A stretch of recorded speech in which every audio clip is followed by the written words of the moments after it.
साधक मित्रों, जब हमारी सचमुच आँख खुलती है न, कोई भी जिज्ञासु, अध्यात्म मार्गी या इस अस्तित्व को जानने को ललचा जाता कि ये है क्या, यह सारा भवसागर पसारा, यह सारा अस्तित्व क्या है। तो फिर उसको स्वयं को पहले प्रश्न पड़ता है कि मैं कौन। स्वयं को जानो। हर मजहब, हर धर्म, हर पंथ यही सिखाता है कि स्वयं को पहचानो, स्वयं को जानो, आत्म साक्षात्कार करो, स्वमुखी हो जाओ। हाँ, तो यह है क्या स्वमुखी, यानी क्या? अहम ब्रह्मास्मि, है, तुम ब्रह्म हो, तत्वमसि, तुम भी ब्रह्म हो। पर ब्रह्म पहचानो तो सही कि क्या है। खाली शब्दों के बोलने से या सिर्फ इन्फॉर्मेशन के आधार पर, या जिसे बोलचाल की भाषा में हम जैसे कहें कि कुछ माहिती के आधार पर हम स्वयं को नहीं पहचान सकते। स्वयं की पहचान जानने का सबसे बड़ा माध्यम भगवान बुद्ध ने दिया। यह शरीर अलग है, पंचभौतिक, और यह मन, चित्त, यह अलग है। और चित्त के फिर स्कंद बताए उन्होंने 4: विज्ञान, संज्ञा, वेदना, संस्कार।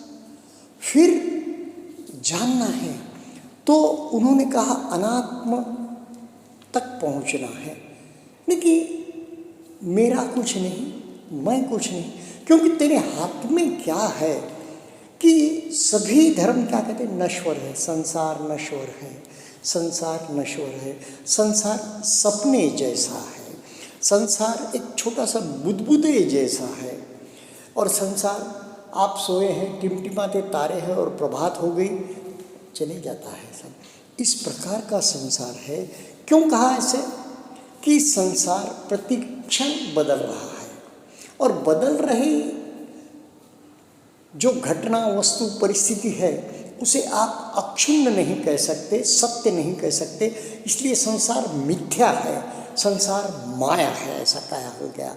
मगर यह शब्द प्रयोग विशेष विशेष परिस्थिति में विशेष विशेष अर्थ से कहे गए हैं, जो उस समय की भाषा में प्रचलित थे।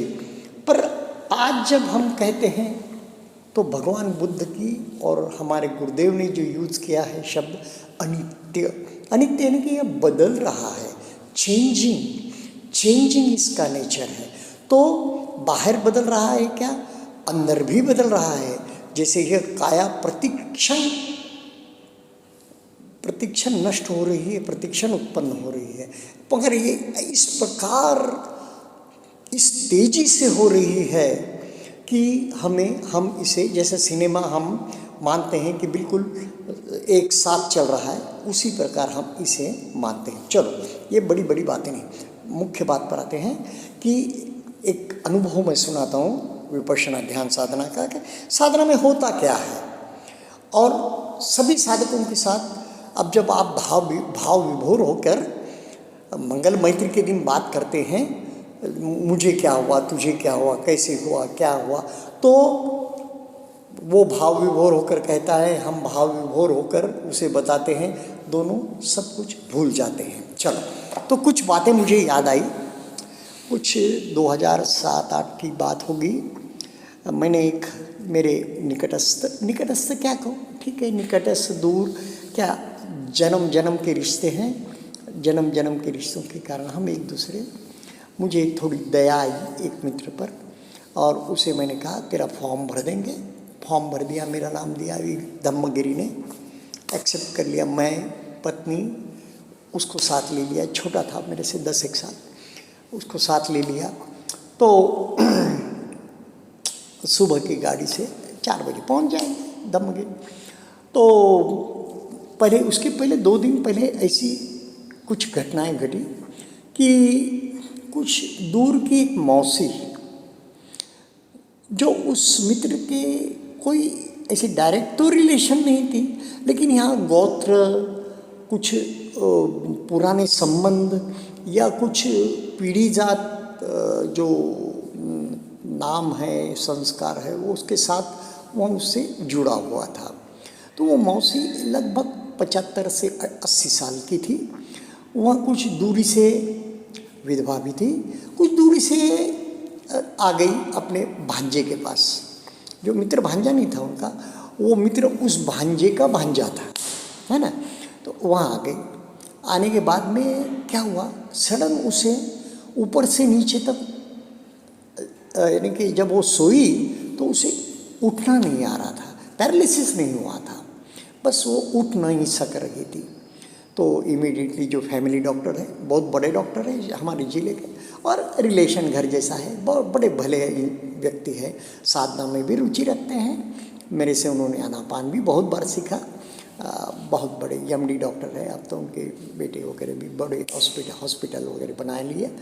तो बात की कि उनके पास लेके गए, उन्होंने एडमिट कर लिया, एक दिन रखा और फिर कहा भाई आप घर पर ले जाकर सेवा कीजिए, आप बस इतना ही कर सकते हैं हम, क्योंकि ये जो अब उनको उठना ही नहीं आ रहा बेड से, क्या करेंगे, तो आप थोड़े दिन सेवा कीजिए बस, और कुछ नहीं है।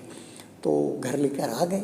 अब हमारा दिन आया जाने का, और उन बुढ़िया का जो एक अंदर का भाव था कि मुझे अग्नि संस्कार ये बच्चा देगा, मेरा मित्र वो देगा, वो उनके गोत्र वगैरह का था, पुराने संस्कारों का।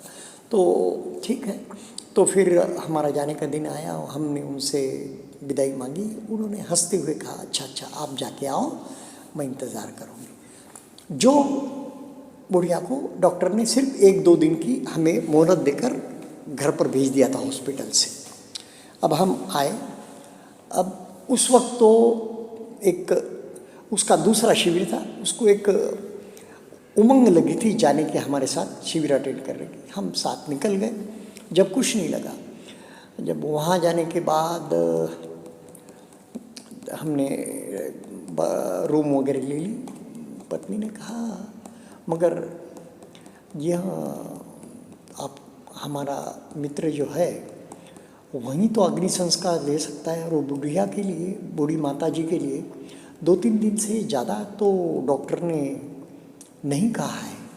अब थोड़ा हम दोनों तो विचलित हो गए, फिर भी अब कुछ नहीं किया जा सकता, वो आ गया है, हम शिविर में सम्मिलित हो गए।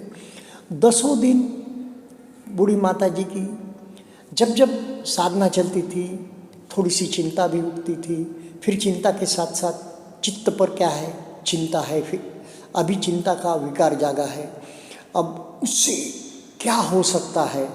तो इस प्रकार चलता रहा। कहीं कोई दस्तक तो दे दे कि वो चली गई है, आपको जाना है क्या, या मित्र आकर कह दे कि मुझे जाना पड़ रहा है।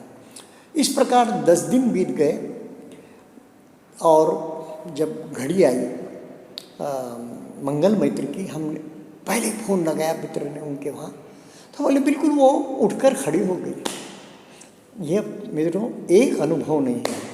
मैं कहता हूँ कि हमारे मराठी में कहते हैं जे मन चिंती ते वैरी ने चिंती। और क्या होता है, हम जो हमारे इर्द गिर्द कभी कोई बीमार है, कभी कोई वृद्ध है, तो जब हम शिविर को निकल जाते हैं तो यह भय एकदम मन पे छा जाता है। उसके विषय में हम पहले तो कुछ नहीं, जैसा जैसा समय आता है जाने का हम चिंतित हो जाते हैं। चाहे कोई बालक हो, उसकी संरक्षण का, उसके पालन पोषण का प्रश्न हो, तब हम बड़े चिंतित हो जाते हैं, हम बड़े व्यग्र हो जाते हैं। जैसे जैसे निकलने का समय आता है, हमें यह माया छोड़ने नहीं देती, मन अनेक खेल खेलता है। तो फिर जैसे ही हम शिविर के लिए निकलते थे, कोई ना कोई नज़दीक का, दूर का रिलेटिव, लेकिन ऐसा जब तक बोले तो 2010-15 तक इस प्रकार का एक बहुत बड़ा पगड़ा था, या जिसे कहें कि सिर पर बोझ रहता था कि उनकी अंत्येष्टि को अपने को अटेंड करना ही पड़ेगा किसी भी हाल में गए तो। अब ये मन की देखो किस प्रकार का मन हमने बना रखा है कि वह हर बार अपने निकटस्थ के विषय में बुरे से बुरा सोचता है कि उसके साथ यह दुर्घटना न हो जाए। गलत नहीं, आपका मन सोचता है क्या? नहीं सोचता। कोई देर से आए, अब 99.9 नहीं 100% आज तक जो देर से आया वह आ गया, उसे कोई प्रॉब्लम नहीं रहा। पर हम बिल्कुल उसके विषय में अनेक चिंताएं कर लेते हैं, कहीं उसका एक्सीडेंट तो नहीं हो गया, कहीं उसके साथ कोई बुरी बात तो नहीं हो गई। ऐसे ऐसे तर्क, ऐसे ऐसे मन में हम चिंता का एक बहुत बड़ा चिंता सुर खड़ा कर देते हैं। तो ऐसा ही शिविरों में जाते हैं, जब निश्चित होता है शिविर में पहले 2-4 दिन समझो कोई नहीं है, याद भी नहीं आया कि अभी दूर का रिश्तेदार है, कोई बहनोई है, कोई दूर का भाई है, कोई और कोई है। हाँ, अनेक रिश्ते होते हैं ना, यह जो अस्तित्व हुआ है अनेकों रिश्तों के साथ हुआ है। तो फिर हम थोड़े दिन गए, अरे उसके साथ यह तो न हो जाए, उसके साथ वह तो न हो जाए, एक ही व्यक्ति के विषय में चिंता। और उसके साथ साथ हम देखते हैं चित्त पर धर्म छाया है चिंता का। तो शरीर पर कैसी संवेदनाएं चल रही है, या हमारा सांस किस प्रकार, आनापान में है तो सांस किस प्रकार चल रहा है। तो सवेरे 4-4:30 बजे या 5-6 बजे तक जो धर्म चल रहा है मन पर, हाँ, उसकी संवेदनाएं भी जान रहे हैं। आनापान में तो सांस भी जान रहे हैं। रुकता है, अरे ये विचार नहीं करना चाहिए, फिर उसी विचार पे आ जाता है। इस प्रकार हमें यह आंदोलित करते रहता है। किसी भी साधक का, मैंने अनेकों साधक का देखा है, ये मन की प्रवृत्ति है कि बस यह निगेटिव ही सोचता है। और दूरस्थ लोगों के बारे में क्यों सोचे? चिंता, व्यग्रता और एक प्रकार से जो दोलायमान स्थिति तो नज़दीक वालों के लिए हो जाती है, जिसे हम घर पर छोड़कर आए, छोटे बालक हो, वृद्ध हो, कोई बीमार हो, व्याधिग्रस्त हो, या कोई दूर के फिर कौन सा व्यक्ति के बारे में चिंता जागेगी नहीं कह सकते। लेकिन आज तक जो व्यक्ति के विषय में चिंताएं जागी वह आज तक बहुत सलामत है, बहुत बिल्कुल एकदम मज़े में है। तो यह जान के बहुत खुशी होती है कि किस व्यक्ति के विषय में मैंने क्या सोचा। तो इस प्रकार की यह अवस्था, तो विपश्यना ध्यान साधना में अनेक चिंताएं, क्योंकि इस जो चित्त है, जो मन है, उस बोरे में हमने इतना कुछ भर रखा है। तो ये उभर कर बाहर निकलेगा तो किसी धर्म के रूप में, किसी विकार के रूप में निकलेगा। और जैसे जैसे निकलेगा सारा बोरा हमें खत्म करना है, तो ही हम अनात्म की ओर जाएंगे, तो ही हम मुक्ति की ओर जाएंगे, मोक्ष की ओर जाएंगे, निर्वाण की ओर जाएंगे। हम कहेंगे कि यह बोरा वैसा की वैसा पैक रहे और हम मुक्ति निर्वाण की ओर जाएंगे, असंभव बात है। यह बोझ हल्का होना चाहिए। दूसरा मित्रों, अनेक धर्मों के, मजहबों के, श्रद्धा स्थानों के सामने अनेक अभावग्रस्त, व्याधिग्रस्त मांगते हुए बैठते हैं और वे उस श्रद्धा स्थल का नाम लेते रहते हैं, उस देवी देवता का, अल्लाह का, खुदा का रट लगाते रहते हैं। उसका फल क्या होगा?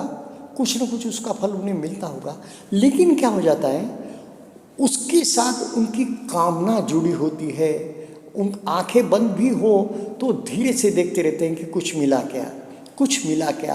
तो सारा मन की शक्ति, पूरी मन की शक्ति उसके साथ नहीं लगती और वे कामनाओं में, जैसा अब मैं बिल्ली की उपमा नहीं दूंगा, बगुले की उपमा नहीं दूंगा, ऐसी किसी उपमा उसने नहीं दे सकता। लेकिन इस प्रकार कामनाओं से ग्रस्त मन से जब हम कोई काम में लिप्त होते हैं, भले ही कितना ही अच्छा हो, उसके परिणाम उतने नहीं आते जितने आने चाहिए, क्योंकि हमारा सारा मन कामनाओं में लिप्त है। थोड़ा सा मन का हिस्सा उस सुमिरन में, स्मरण में, नहीं कह सकते उसे, जप में लगा है। और देखिए मित्रों, क्या होता है कि हमने लगा दिया भजन, संकीर्तन में डोलने लग गए, बैठ के बहुत ही ये करने लगे कि सुध बुध खो गए सारे। हमने सारे के सारे हमारे जो बोझ थे उस वक्त के हमारे मन पर, कोई फिक्र, चिंता या और कुछ, तो हमने वो त्याग दिए और बस तल्लीन हो गए, नाम जप में हो गए। नाम जप में हुए तो क्या हो गया, शरीर बिल्कुल स्थिर कर लिया। और ये स्थिर शरीर हर जगह कंपलसरी है, यहाँ ध्यान साधना में है, वहाँ भी कंपलसरी है। तो हम शरीर से कोई कार्य नहीं कर रहे, तो हाथ में माला ले ली, तो हाथ से, एक हाथ से उंगलियों से कुछ नहीं कर रहे, आंखें बंद है, कान तो हर जगह बस चालू ही रहेंगे। और फिर हम लग गए वह नाम जप करने, मंत्र जप करने। तो होता क्या है कि मन अवरुद्ध हो जाता है शब्दों पर, उसके अर्थ पर भी हो सकता है, बहुत जल्द कर सकते हैं, अर्थ पर, शब्द पर, हाथ, इंद्रियां पूरी बिजी हो गई, सारी इंद्रियों को लगा दिया। अब मन चहुं ओर भटक रहा है। तो क्या होता है, अब मन भटक रहा है तो मन भी एकाग्र हो जाता है, समाधिस्थ अवस्था, यानी कि जिसे एक बिल्कुल अडोल एकाग्रता आ जाती है। तो क्या होता है, फिर भी जो मन के विकार है वे निकलते नहीं, वैसे के वैसे दबे